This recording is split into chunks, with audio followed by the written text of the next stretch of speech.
ഇന്ന് എന്റെ ചോദ്യം അമ്മമാരോട്. ഞാൻ ഈ പറയാൻ പോകുന്ന തരത്തിലുള്ള ഒരു അമ്മയാണോ നിങ്ങൾ? 20 വയസ്സിലോ 18 വയസ്സിലോ ഒക്കെ അമ്മയായിട്ട് അന്നു മുതൽ ഒന്നുകിൽ ഭർത്താവിന്റെ അടിമ, അല്ലെങ്കിൽ പിന്നീട് മക്കൾ വളർന്നു വലുതായാൽ മക്കളുടെ അടിമ, ആ രീതിയിൽ ജീവിതം ജീവിച്ചു തീർക്കുന്ന അമ്മമാരിൽ ഒരാളാണോ നിങ്ങൾ? അല്ലെങ്കിൽ നിങ്ങളുടെ ചുറ്റും തിരിഞ്ഞു നോക്കി കഴിഞ്ഞാൽ അത്തരത്തിലുള്ള ധാരാളം അമ്മമാർ കേരളത്തിൽ നമുക്ക് കാണാൻ സാധിക്കും. ഈ അടിമയെ പോലെ ജീവിക്കുന്ന അമ്മമാർ, മക്കളുടെ സ്നേഹം അനുഭവിച്ച് സ്വതന്ത്രമായി ജീവിക്കുന്ന അമ്മമാരും നമ്മുടെ നാട്ടിൽ. ഞാൻ ഈ രണ്ട് അമ്മമാരോടും ധാരാളം സംസാരിക്കാറുണ്ട്. ഇവരെ കാണുമ്പോൾ ഞാൻ ഇവരോട് ചില ചോദ്യങ്ങൾ ചോദിക്കും. അപ്പോൾ ഞാൻ മനസ്സിലാക്കിയത് ഇവർ മക്കളെ വളർത്തുന്ന രീതിയിൽ സാമ്യമുണ്ട്. രണ്ട് രീതിയും രണ്ട് രീതിയിലാണ് മക്കളെ വളർത്തുന്നത്. മക്കളുടെ സ്നേഹം അനുഭവിച്ച് സ്വതന്ത്രമായി ജീവിക്കുന്ന അമ്മമാർ മക്കളെ വളർത്തുന്നത് ചെറുപ്പം മുതലേ മക്കളിൽ അവർ ഒരു ഉത്തരവാദിത്തം ഏൽപ്പിക്കുന്നു. അവരെ കൊണ്ട് കൊച്ചു കൊച്ചു ജോലികൾ ചെയ്യിപ്പിക്കും, അവരുടെ കാര്യങ്ങൾ അവരെ കൊണ്ട് ചെയ്യിപ്പിക്കും. എന്താണോ അവർ ചെയ്യേണ്ടത് എന്ന് വളരെ വ്യക്തമായി പറയുകയും അതിന്റെ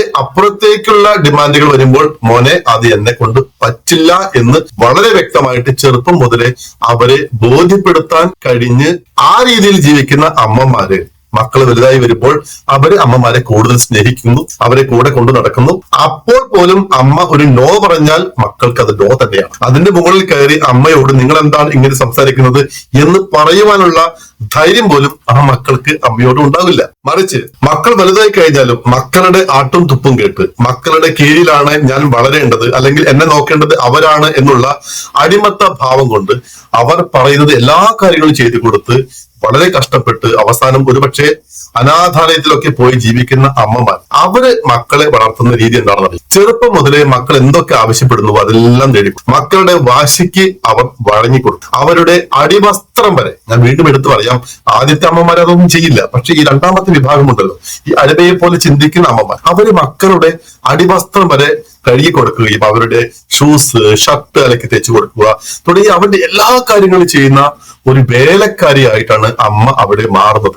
സ്വാഭാവികമായിട്ടും അവർ വിചാരിക്കുന്നത് ഇതെല്ലാം അമ്മയുടെ ഉത്തരവാദിത്തമാണെന്നാണ്. അവർ കല്യാണം കഴിച്ചു കൊണ്ടുവന്ന ആ മരുമകൾ പോലും വിചാരിക്കുന്നത് ഇതെല്ലാം ഇവിടെ അമ്മായിയമ്മയുടെ, ഭർത്താവിന്റെ അമ്മയുടെ ഉത്തരവാദിത്തമാണ് ഈ വീട്ടിലെ എല്ലാ കാര്യങ്ങളും എന്നുള്ള രീതിയിലാണ് ആ വീട്ടിലെ ചിന്താഗതികളെ മാറ്റിമറിക്കുന്നത്. ആ ചിന്താഗതി അങ്ങനെ നിങ്ങൾ മക്കളിൽ വളർത്തിയെടുക്കുന്നതാണ്. മറ്റൊരു കാര്യം, ഒന്നാമത്തെ വിഭാഗം അമ്മയോട് ഒരുപക്ഷെ അവരുടെ മക്കൾ പറയാണ്, അമ്മേ ഞങ്ങളുടെ കുട്ടികളെ നോക്കാനായിട്ട് അമ്മയൊന്ന് വരണം. ചിലപ്പോൾ വിദേശത്തായിരിക്കാം, അല്ലെങ്കിൽ ഒരു സർക്കാർ ജോലിയുള്ള അവര് അമ്മയെ വിളിച്ചിട്ട് അമ്മയെ ഞങ്ങളുടെ വീട്ടിൽ വന്ന് നിൽക്കണം, ഞങ്ങളുടെ മക്കളെ നോക്കാൻ ആരുമില്ല എന്ന് പറഞ്ഞാൽ ആ അമ്മ അതിന് ഒരു വരയിടും.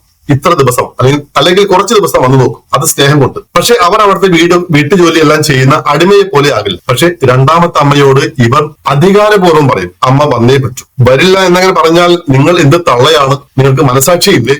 സ്വന്തം മക്കളെ നോക്കുക എന്ന് പറഞ്ഞാൽ നിങ്ങളുടെ ഉത്തരവാദിത്തമല്ല എന്ന് പറഞ്ഞ് അവരെ ഭീഷണിപ്പെടുത്തി കൊണ്ടുപോകുന്ന കാഴ്ചയെ നമ്മൾ കാണാറുണ്ട്. അവരെ സംബന്ധിച്ച് അമ്മ ശമ്പളം കൊടുക്കാത്ത ഒരു വേലക്കാരിയാണ്. വീട്ടിലെ എല്ലാ ജോലിയും ചെയ്യും, മക്കളെയും നോക്കും, വീട്ടിൽ വരുന്ന മറ്റെല്ലാ കാര്യങ്ങളുടെയും ഉത്തരവാദിത്തം ഏൽപ്പിച്ചു കൊടുത്തുകൊണ്ട് പലപ്പോഴും മക്കൾ മുങ്ങുന്ന കാഴ്ചയാണ് അവിടെ കാണുന്നത്. ഇനി മക്കളെ വളർത്തി വലുതാക്കി, അതായത് മക്കളുടെ മക്കളെ വളർത്തി വലുതാക്കി കൊണ്ടുവന്നാൽ തന്നെയും എന്തെങ്കിലും ചെറിയൊരു കുറ്റം കണ്ടാൽ തന്നെ നിങ്ങൾ വളർത്തിയതിന് കുഴപ്പമാണ് എന്ന് പറഞ്ഞുകൊണ്ട് അവരുടെ മേലെ അട്ടഹസിക്കുന്ന, ആക്ഷേപം ഉയർത്തുന്ന ധാരാളം മക്കളെ ഈ കേരളത്തിൽ നിങ്ങൾക്ക് കാണാൻ സാധിക്കും. പക്ഷെ ഒന്നാമത്തെ അമ്മയോട് പറഞ്ഞാൽ അമ്മ പറയും, എന്റെ മക്കളെ വളർത്തേണ്ട ഉത്തരവാദിത്തം മാത്രമേ എനിക്കുള്ളൂ.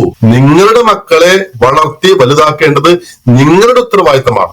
നിങ്ങൾ ജോലിക്ക് പോകുന്നുണ്ടെങ്കിൽ നിങ്ങളുടെ മക്കളെ വളർത്തുവാനുള്ള സാഹചര്യവും സന്ദർഭവും നിങ്ങൾ ഉണ്ടാക്കണം. അതിന്റെ പ്രതിവിധിയും എങ്ങനെ അതിന്റെ മാർഗങ്ങളും നിങ്ങൾ കണ്ടുപിടിക്കണം എന്ന ഉത്തരവാദിത്ത ബോധമാണ് ആദ്യത്തെ അമ്മമാർ മക്കളിൽ ഉണ്ടാവുക.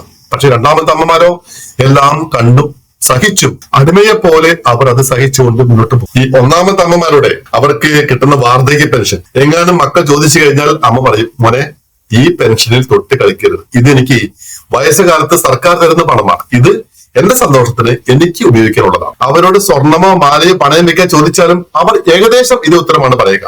മക്കൾക്ക് അത്രയും ആവശ്യമുണ്ടെങ്കിൽ മാത്രമേ അവർ സഹായിക്കുകയുള്ളൂ. രണ്ടാമത്തെ അമ്മയോട് വീട് പണിയാനോ കാർ മേടിക്കാനോ ഒക്കെ ആവശ്യം വന്നു കഴിഞ്ഞാൽ ഈ വയസ്സായ സ്ത്രീയുടെ കഴുത്തിലോ കയ്യിലോ ഉള്ള എല്ലാ സ്വർണ്ണാഭരണങ്ങളും ഈ മക്കൾ ഊരി മേടിച്ചു കൊടുക്കും. അത് ഒരിക്കലും പിന്നെ തിരിച്ചു കൊടുക്കുന്ന കാഴ്ചയും കാണാറില്ല. മാത്രമല്ല അവർക്ക് ലഭിക്കുന്ന വാർദ്ധക്യ പെൻഷൻ വരെ ഈ മക്കള് സത്യം പറഞ്ഞാൽ നമുക്ക് ഖേദം വരും. ഇവർക്ക് നാണമില്ലേ എന്ന് പോലും നമ്മൾ ചിന്തിക്കാറുണ്ട്. 5 പൈസ പോലും ആ സ്ത്രീക്ക് കൊടുക്കാതെ ആ പൈസയും ഇവർ മേടിക്കും. പക്ഷെ ഈ അമ്മമാരുണ്ടല്ലോ, മക്കളോടുള്ള സ്നേഹം കൊണ്ട് അവർ ഒന്നും പറയില്ല. അവരുടെ മനസ്സിൽ എത്ര വിഷമം ഉണ്ടായാലും ഓ അവൻ എടുത്തോട്ടെ അല്ലെങ്കിൽ അവർ എടുത്തോട്ടെ എന്ന ചിന്താഗതിയിലാണ് അവർ ജീവിക്കുക. പക്ഷെ പാവങ്ങൾ അറിയുന്നില്ല, ഈ മക്കൾ ഇവരെ ചൂഷണം ചെയ്യുകയാണെന്നും അടിമയെ പോലെ വളർത്തുകയാണെന്നും ഈ അമ്മമാര് അറിയുന്നേയില്ല. അപ്പോൾ അമ്മമാരോട് ഒന്നുകൂടി പറയുകയാണ്, നിങ്ങൾ ഈ പ്രപഞ്ചത്തിൽ ജനിച്ചു വീണ എല്ലാ അവകാശവുമുള്ള ഒരു മനുഷ്യ ജന്മമാണ്. നിങ്ങൾ ആരുടെയും അടിമയല്ല. ഈ ലോകത്തിൽ സന്തോഷിക്കുവാനും സമാധാനപൂർവമായ ജീവിതം നയിക്കുവാനുമുള്ള എല്ലാ അവകാശങ്ങളും നിങ്ങൾക്കുമുണ്ട്. അതുകൊണ്ട് നോ പറയേണ്ട സ്ഥലത്ത് നോ പറയാൻ തന്നെ പഠിക്കണം. അത് സ്നേഹക്കുറവോ മറ്റോ അല്ല. അതിന്റെ പേരില് മക്കൾ പിണങ്ങുന്നെങ്കിൽ പിണങ്ങട്ടെ എന്ന് വെക്കണം. അടിമയെ പോലെ ജീവിക്കുന്നതിലും ഭേദം അതാണ്. സ്നേഹവും അടിമത്തവും രണ്ടാണ് എന്ന തിരിച്ചറിവ് നമ്മുടെ അമ്മമാർക്ക് വേണം. നിങ്ങളുടെ ഉത്തരവാദിത്തം എന്താണെന്നും അവരുടെ ഉത്തരവാദിത്തം എന്താണെന്നുമുള്ള ആ ഒരു വേർതിരിവുണ്ടല്ലോ, ആ വേർതിരിവ് കൃത്യമായിട്ട് മക്കളെ ബോധ്യപ്പെടുത്താൻ സാധിക്കണം. കുടുംബത്തിലെ എല്ലാ അംഗങ്ങൾക്കും ബോധ്യപ്പെടണം. അമ്മ എന്ന് പറയുന്നത് വീട്ടിലെ വേലക്കാരിയല്ല. നിങ്ങളുടെ അണ്ടർവെയർ കഴുകാനും നിങ്ങൾക്ക് സ്വർണം പണയം വെച്ച് തരുവാനും നിങ്ങളുടെ ആവശ്യപ്പെടുന്ന എല്ലാ കാര്യങ്ങളും സാധിച്ചു തരുന്ന ഒരു മെഷീൻ ആയിട്ട് നിങ്ങളുടെ അമ്മമാരെ കാണരുത്. അവരും ഒരു മനുഷ്യ ജന്മമാണ്. അപ്പോ സ്വന്തം അമ്മയ്ക്ക് സഹായങ്ങൾ ചെയ്യാൻ കഴിഞ്ഞില്ലെങ്കിലും സ്നേഹിക്കാൻ കഴിഞ്ഞില്ലെങ്കിലും ദയവ് ചെയ്ത് അവരെ ഉപദ്രവിക്കാതെ സമാധാനം കൊടുക്കും.